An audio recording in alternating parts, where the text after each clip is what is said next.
अंदर बात बनी तो ठीक है, अन्यथा मेरा संकट संकेत पाते ही तुम सभी गुफा के अंदर प्रवेश कर देवी पे घात लगाते हुए मेरे साथ टूट पड़ना।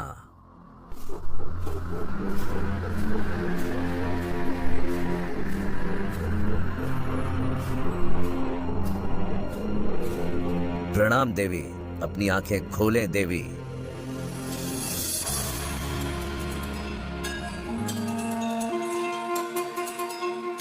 हे देवी, मैं धूम्रलोचन, महाबली महापराक्रमी त्रिलोक विजेता शुंभ और निशुंभ का सेनापति आपके समक्ष इस अंधेर पड़े गुफा से निकालकर स्वर्गलोक ले जाने का प्रस्ताव लेकर आया हूँ।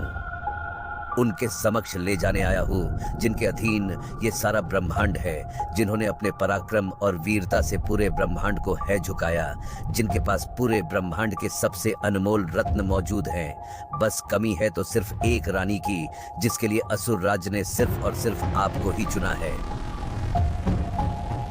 क्षमा करना है धूम्रलोचन, मैंने भी प्रतिज्ञा ली है कि जो मुझे युद्ध में परास्त करेगा मैं उसी के गले में वरमाला डालूंगी।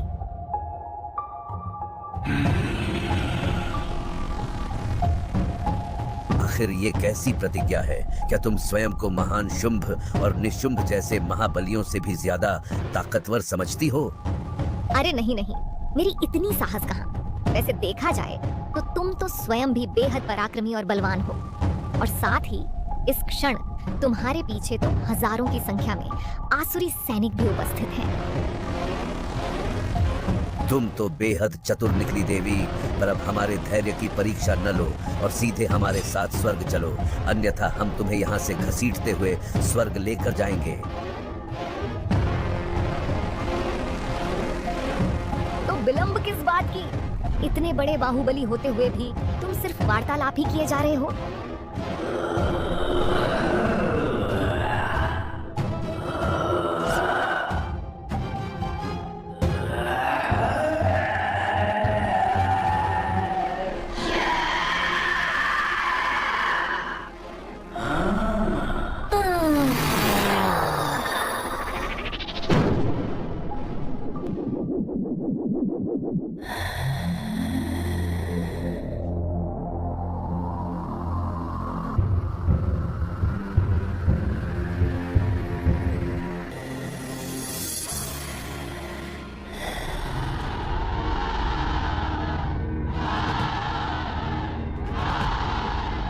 दुष्टों के लिए तो मेरा सिंहराज ही पर्याप्त है।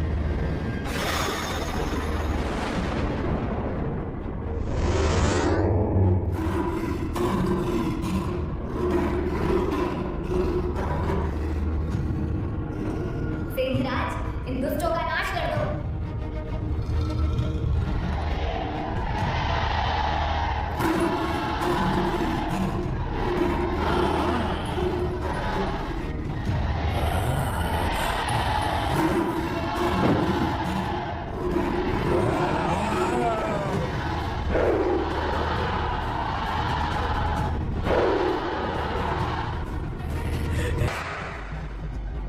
आखिर क्या है ये सब?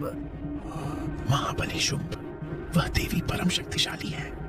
उसे जितना तो दूर, हम उसके समक्ष क्षण भर भी ठहर न पाए। सेनापति धूम्रलोचन कहाँ है और बाकी सेना कहाँ है?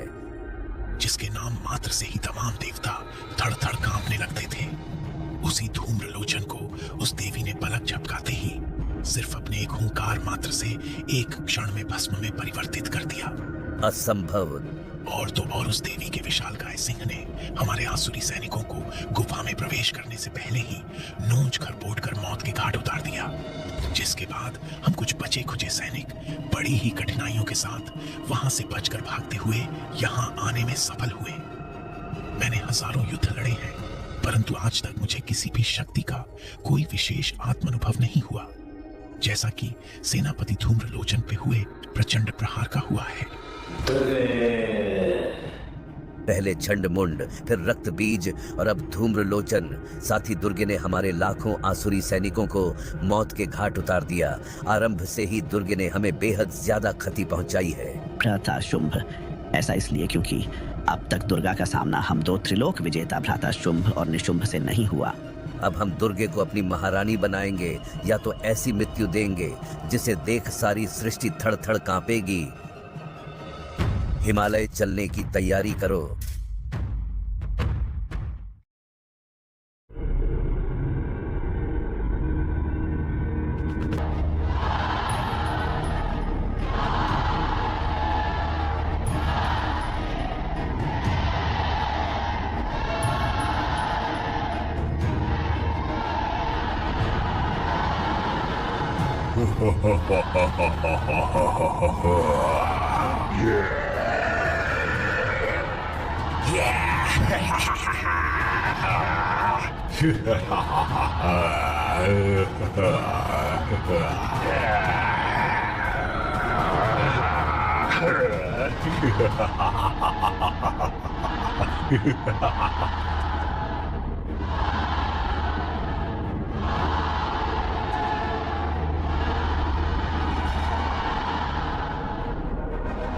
हे कैलाशपति, ये क्या अनर्थ होने जा रहा है।